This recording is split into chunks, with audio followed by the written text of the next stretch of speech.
नमस्कार। कार्यक्रम आईना के इस नए अंक में आप सभी का एक बार फिर से स्वागत है। और बारिश के इस मौसम में लगभग हम सभी घरों के अंदर कैद होकर रह जाते हैं। ऐसे में हमने सोचा कि कार्यक्रम आईना के माध्यम से क्यों ना हम निकलें बारिश में आपके लिए और कुछ लेके आए खूबसूरत सी जगह जिनको देखकर आपका मन भी इस बारिश के मौसम में हरा भरा हो सके। आइए चलते हैं, हम आपको ले चलते हैं मंदसौर के नजदीक किंतु राजस्थान के प्रतापगढ़ में स्थित गोतवेश्वर महादेव मंदिर के बारे में। जो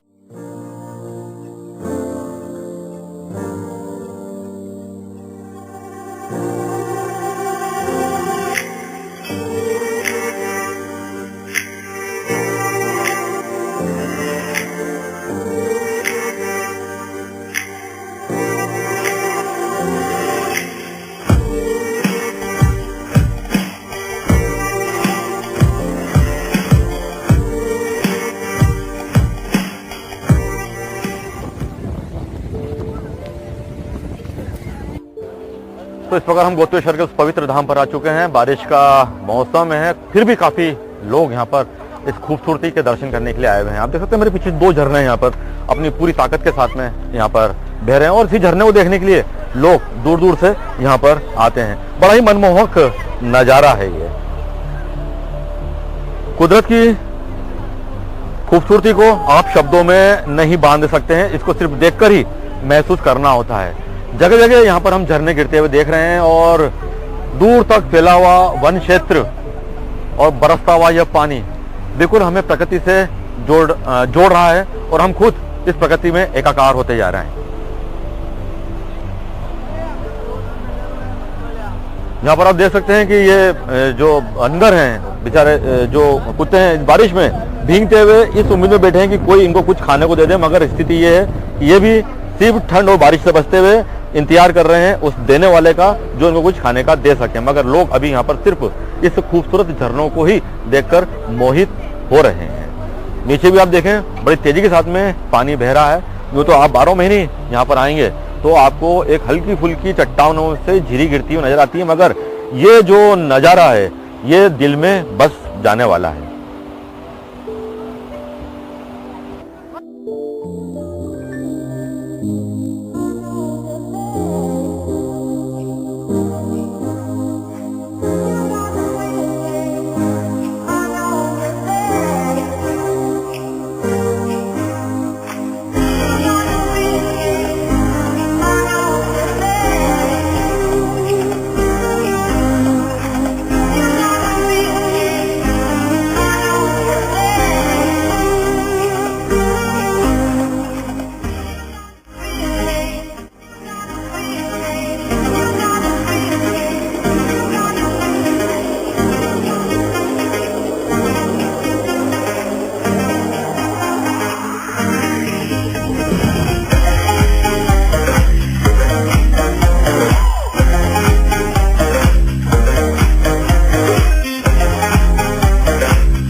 तो इस मनमोहक नज़ारे को देखकर कौन अपने आप को रोक पाएगा।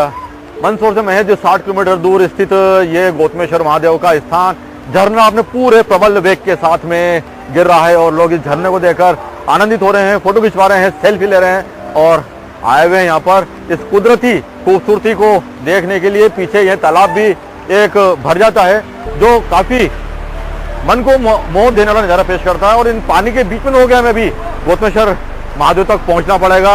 बड़ा ही रोमांचकारी ये अनुभव इस बार हमारा कार्यक्रम आईना के लिए होने वाला है।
और ये इस पहाड़ी पर से टपकता हुआ पानी आपको सूखा बिल्कुल नहीं रहने देगा यदि आप बारिश के बाद भी आते हैं। ऊपर आप देखिए कि किस ढंग से प्रकृति ने यहाँ पर जल संरचनाओं का जाल बिछा रखा है कि इन पहाड़ों के बीच में से बूंदें, कहीं छोटी धाराएं गिरती रहती हैं और जैसे अभी हमारे ऊपर पानी टपक रहा है ये वैसा पानी आपके ऊपर टपकता रहेगा। यानी कि एक प्रकार से मानिए प्रकृति और इष्ट आपके यहाँ पर अभिषेक कर रहे हैं। आप यदि खूबसूरती देखना चाहते हैं प्रकृति की तो आपको वो नजर आएगी, यदि आध्यात्म देखना चाहते हैं तो फिर आपको आध्यात्म यहाँ पर नजर आएगा।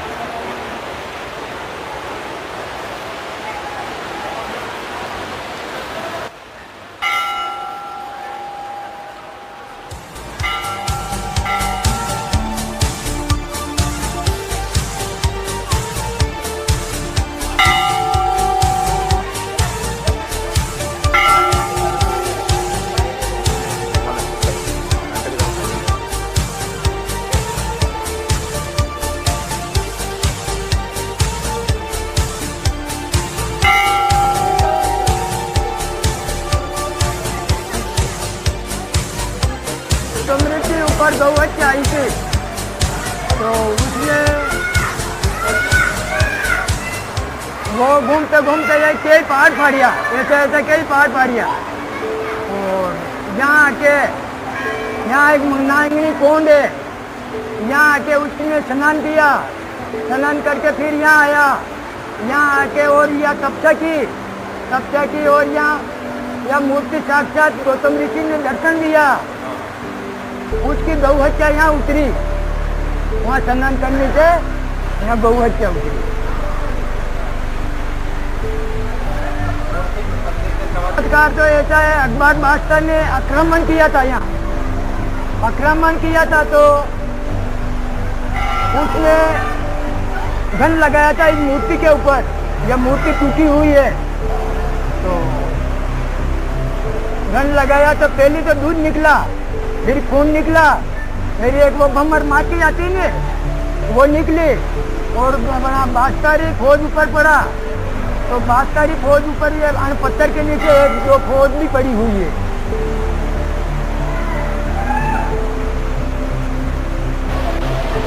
घर से बाहर थोड़ी देर ज़्यादा हो जाती है तो हमें घर की याद आने लगती है, जैसे हमें भी आ रही है यहाँ पर, क्योंकि बारिश इतनी तेज गिर रही है और झरने का प्रवाह है जो बढ़ता चला जा रहा है। अगर ये ज़्यादा और बढ़ गया तो ये फिर जो इस रास्ते से हम होकर आए हैं वो रास्ता कुछ घंटों के लिए रुक जाएगा और हम ये बंद कर रह जाएंगे। मगर यहाँ पर श्रीनाथ जी सरीके लोग भी हैं जिन्होंने इसी स्थान को अपना घर बना लिया है। एक लंबे अरसे से वे यहाँ पर रह रहे हैं और यहाँ पर आप देख सकते हैं पीछे धुनी भी जल रही है।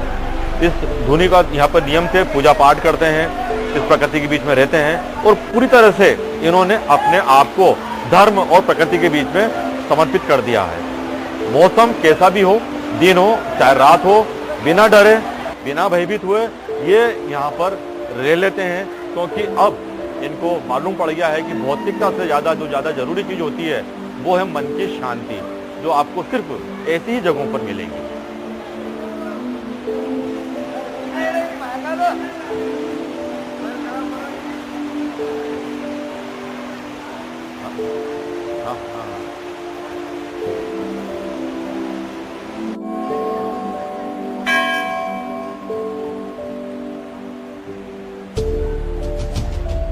साल के 12 ही महीने आप यहाँ पर आकर आध्यात्म और प्रकृति के दर्शनों का लाभ ले सकते हैं, मगर चूंकि बारिश के मौसम में इसकी एक छुपी हुई खूबसूरती सामने आती है, लिहाजा लोग बारिश की परवाह न करते हुए बरसते हुए तेज पानी में भी यहाँ कर आकर धर्म और प्रकृति की सुंदरता दोनों का लाभ लेते हैं। क्योंकि 12 महीने जो अभी पानी आप ये टपकता हुआ देख रहे हैं, ये आपको 12 महीने ही पानी टपकता हुआ यहाँ पर मिलेगा, मगर ये जो झरने गिर रहे हैं यहाँ पर, इसका आनंद सिर्फ आप बारिश के समय पर ही ले सकते हैं। और इसी आनंद को लेने के लिए लोग बड़ी संख्या में राजस्थान और मध्य प्रदेश से यहाँ पर आते हैं।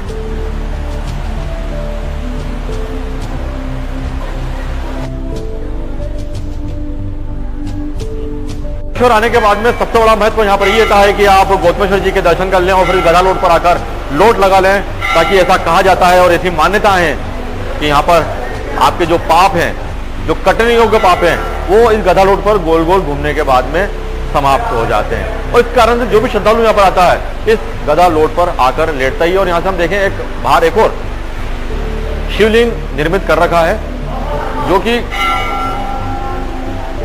मंदिर के बाहर परिसर में स्थित है, और वो बरसते पानी में भी इस स्थान पर आकर खूबसूरती का पूरी तरह से आनंद उठा रहे हैं।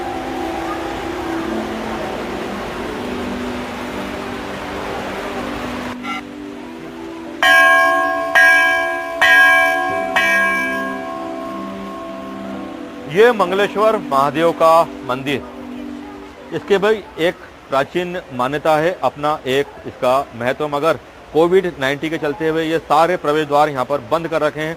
आप बाहर से ही इनके दर्शन कर सकते हैं। हालांकि मुख्य पुजारियों को सुबह के वक्त यहाँ पर पूजा करने की अनुमति मिली हुई है, मगर दिन का समय है और आपको यहाँ से बाहर से ही दर्शन करने होंगे।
तो ये गोतमेश्वर का मुख्य स्थान है। यहाँ पर कुछ मंदिर बने हुए हैं, पहाड़ी है, ये पहाड़ी को कुछ काटा गया है, कुछ प्राकृतिक है, और झरना यकायक और तेज हो गया है गिरना। ये बहुत तेजी से ये झरना गिर रहा है और लोग इसको देखकर खुश हो रहे हैं, गीले हो रहे हैं, मगर थोड़ा सावधानी के साथ, क्योंकि मौसम अभी खराब है। यदि बीमार हो जाएंगे तो फिर एक लंबे समय तक हमें इलाज कराना पड़ेगा। और गोतमेश्वर जी का यह मंदिर पर हम गोतमेश्वर जी के दर्शन करते हैं और फिर आपको यहाँ की खूबसूरती के बारे में और बताएंगे। मंदिर का मुख्य द्वार बंद है, इस कारण से हम आपको मंदिर के इस प्रवेश द्वार से उस पावन शिवलिंग के दर्शन करा रहे हैं जिनका नाम गोतमेश्वर है। गोतमेश्वर मंदिर के प्रतीक स्वरूप यहाँ पर इनको विराजित कर रखा। काफी बड़ा यह शिवलिंग है, काफी विशाल प्रतिमा है, काफी भव्य और काफी मनोहारी प्रतिमा यहाँ पर स्थापित कर रखी है, मगर लोगों की आवाजावी और कोविड-19 को देखते हुए यह मंदिर फिलहाल बंद है। आप इसके बाहर से ही दर्शन करके पुण्य लाभ प्राप्त कर सकते हैं। एक खूबसूरत, बेहद खूबसूरत स्थान गोतमेश्वर महादेव मंदिर का। इस मंदिर की और क्या विशेषताएं, हम यहाँ के जो हमें बाहर एक पुजारी जी दिख रहे हैं, पंडित जी दिख रहे हैं, उनसे बात करेंगे और जानना चाहेंगे इस मंदिर के बारे में। ये तो महर्षि गौतम ऋषि जब गोहत्या लगी थी ना, तब उस टाइम से यहाँ ये त्रेता युग का है, काफी पुराना त्रेता युग के समय का। हाँ, मोहम्मद गजनवी ने आक्रमण किया था। हाँ। ये खंडित मूर्ति है। ठीक, राजा महाराज त्रेता का टाइम उस टाइम था, राजा महाराज टाइम। तो इस मंदिर को खंडित पूजा नहीं होती अपने हिंदू धर्म में, तो इसको वापिस खुदवाया था। तो इसका आकार बढ़ता गया, जैसा खोदते गए 11 फीट तक खुदवाया इसको, इसका आकार बढ़ता गया, फिर इसको बंद करे हुए अभी तक ये खंडित की पूजा होती है। और यहाँ पर कौन कौन से मंदिर है? यहाँ पर यह मंगलेश्वर महादेव का मंदिर है, यह मुख्य मंदिर है गोतमेश्वर महादेव। ऊपर है पाप मोचनी मंदाकिनी गंगा, जहाँ गौतम ऋषि की गौ हत्या निवारण होती। उस कुंड में नहाना जरूरी है? हाँ सर, उससे नहाने से। और यहाँ पे गधा रोड भी है? हाँ सर, ऊपर है, इधर से गधा रोड।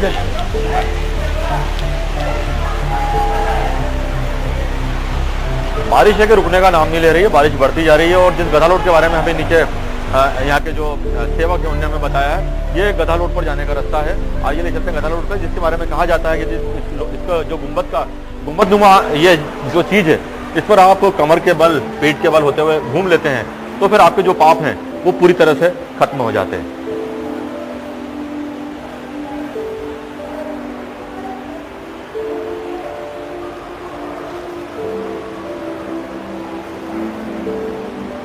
आप देख सकते हैं वो पहाड़ों को काटकर यह मंदिर का निर्माण हुआ है। ऊपर की तरफ हम देखें तो आप देख सकते हैं स्पष्ट पहाड़ है और लोग यहाँ पर इन गधा रोड पर घूमकर अपने पापों को खत्म करने का एक प्रयास कर रहे हैं।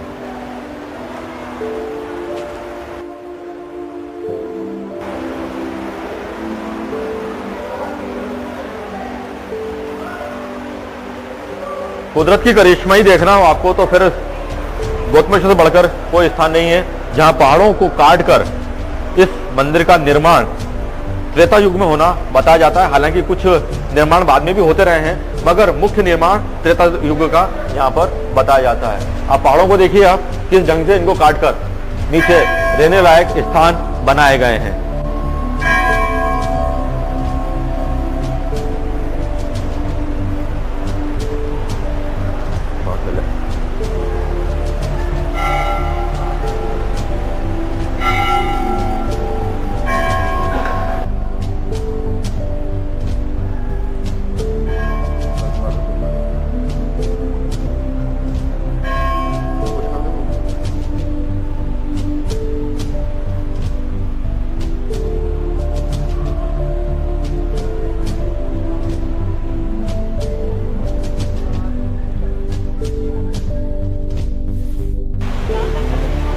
तो आप देख सकते हैं यहाँ पर प्रकृति के बीच में वन्य प्राणी और मनुष्य के बीच के संबंध।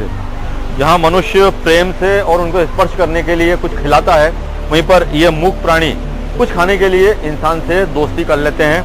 न ये मूक प्राणी इनको जानता है, न हम लोग इनको जानते हैं। मगर देखिए किस आत्मीयता के साथ में ये बंदर जो हैं हाथ से चने लेकर खा रहे हैं। और यही इसमें वसुदेव कुटुंबकम की भावना कहलाता है। लाइन से यहाँ पर बंदरों की फौज बैठी हुई है। 12 महीने जब भी आप आएंगे ये वानर सेना आपको यहाँ पर नजर आएगी और बिना किसी को परेशान किए सिर्फ अपने खाने पूर्ति आपके पास में आएगी, आपके पांव पकड़ेगी, आपके हाथ पकड़ेगी। यानी कि उनका संकेत होता है कि हमें कुछ खाने को दे दिया जाए, और खा के वापस चल जाते हैं। कुदरत ने हमें बहुत कुछ दिया है और मंदसौर वासियों की तो किस्मत इस मामले में बुलंद है कि उनको किसी भी नज़ारे को देखने के लिए सिर्फ बर्फ वाले क्षेत्रों को छोड़कर कहीं ज़्यादा दूर जाने की जरूरत नहीं पड़ती है। प्रतापगढ़ में खड़े हुए, प्रतापगढ़ से मुश्किल से 15 किलोमीटर दूर है यह गौतमेश्वर, जहाँ की खूबसूरती आपको किसी हिल स्टेशन की, किसी उत्तराखंड के क्षेत्रों की याद दिलाती है। गिरते हुए झरने यहाँ पर, एक नहीं अनेकों झरने यहाँ पर। दूसरा झरना इस तरफ गिर रहा है और आगे की तरफ भी हम देखें तो कई झरने यहाँ पर गिरते हुए नजर आते हैं और दूर तक फैला हुआ वन क्षेत्र आपको सम्मोहित कर देगा। लगता है कि आप प्रकृति की तारीफ कितनी करेंगे, आपके शब्दों का कोश खत्म हो जाएगा, मगर आप यहाँ की खूबसूरती का वर्णन नहीं कर पाएंगे। लगातार लोग आते जा रहे हैं यहाँ पर। हालांकि थोड़ी सी भीड़ में अब कमी आई है क्योंकि पानी अविरल गिर रहा है। और हम पहाड़ी के ऊपर देखें तो लोग बेखौफ होकर वहां पर भी अपने फोटो खिंचवा रहे हैं जोखिम लेकर, जो कि पूरी तरह से गलत है। यहाँ पर भी हम लोगों को देखा जो झरने के पास में तेज प्रवाहों के बीच में खड़े होकर अपनी सेल्फियां ले रहे हैं, फोटो खिंचवा रहे हैं, वो भी पूरी तरह गलत है। क्योंकि फिर यदि हादसे होते हैं तो फिर ऐसी जगहों की बदनामी होती है कि उस जगह पर ऐसा हादसा हुआ है। हमें भी चौकस और चौकन्ना रहने की जरूरत है। आइए चलते हैं आगे अब वापसी की तरफ, इन खूबसूरत झरनों को देखते हुए इस गौतमेश्वर मंदिर से आगे की ओर।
तो ऊपर से नीचे जाने, नीचे से ऊपर आने में जो आनंद की अनुभूति हुई वो तो अपनी जगह पे है, मगर हम पूरी तरह से गिले भी हो चुके हैं। मगर गौतमेश्वर आने के बाद में कहा जाता है कि यदि आप इस मंदाकिनी कुंड में, गंगा कुंड में नहीं आते हैं, नहाते नहीं, स्नान नहीं करते हैं, तो फिर आपका यहाँ पर आना अधूरा है। हालांकि वैसे बहुत से लोग यहाँ पर सिर्फ घूमने के हिसाब से आते हैं, धार्मिक यात्रा करने के हिसाब से जो आते हैं वो शायद यहाँ पर नहाते होंगे। इसका इतिहास भी यहाँ पर लिखा हुआ है कि पवित्र मंदाकिनी कुंड, यह स्थान त्रेता युग में महर्षि श्रृंग का तपोस्थल रहा है, जिनके तप व प्रताप से स्वयं गंगा मैया मंदाकिनी, जिनको गंगा मैया को मंदाकिनी का नाम भी दिया गया है, यहाँ पर अवतरित हुई थी। इस पवित्र कुंड में स्नान करने से न्याय शास्त्र के प्रणेता महर्षि गौतम को गो हत्या के पाप से मुक्ति प्राप्त हुई थी। कहा जाता है कि महर्षि गौतम से किन्हीं कारणों से एक बार गाय का वध हो गया था, जिससे गाय मर गई थी। उसके पाप की मुक्ति के लिए उनको यहाँ पर आकर तप करना पड़ा। तब गंगा जी यहाँ पर अवतरित हुई। वही कुंड है जिसमें गंगा जी अवतरित हुई थी। मान्यता है कि इस कुंड में नहाने के बाद, जैसा भी आपने गधा लोट का जो किस्सा सुना था, जो यहाँ की किंवदंती है, उसी प्रकार यहाँ मंदाकिनी कुंड में भी यदि आप आकर स्नान करते हैं तो फिर माना जाता है कि आपकी जो यात्रा थी वो पूर्ण हुई है और आपके जो यहाँ पर प्रार्थना थी, जो मन्नत थी, वो पूरी होगी। आइए चलते हैं मंदाकिनी कुंड के अंदर।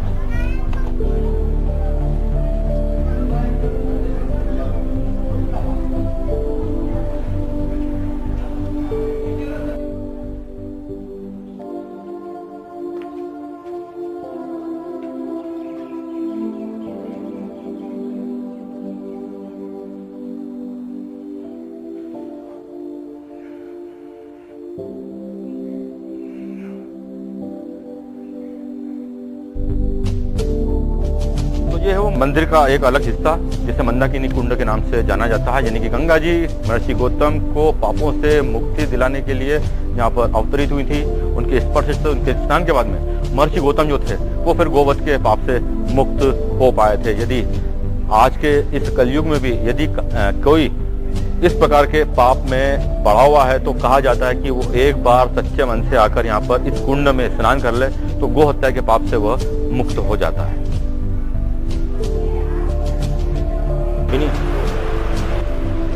और ये जो आप तेज बहता हुआ पानी देख रहे हैं, ये मंदाकिनी कुंड के पीछे से जा रहा है और नीचे जो हमने सबसे बड़ा प्रताप देखा था, जो झरना देखा था, वो यही पानी नीचे गिरता है तो बूंदों में बिखर कर एक सुंदर से जल प्रताप का रूप ले लेता है। यदि प्रकृति के अंदर भी हमको खूबसूरती देखनी हो, इस परिभाषा को समझना होगा कि यदि कोई चीज इकट्ठी होकर बह रही हो जो नीचे जाकर अपने आप को विस्तारित करती है तो फिर उसकी खूबसूरती देखने लायक होती है। यहाँ पर ये पानी बह रहा मगर उसको देखने के लिए यहाँ पर कोई नहीं है, मगर नीचे जहाँ एक गिरकर अपनी खूबसूरती छटा बिखेर रहा है वहां पर सैकड़ों हजारों की संख्या में लोग इसका आनंद उठा रहे हैं।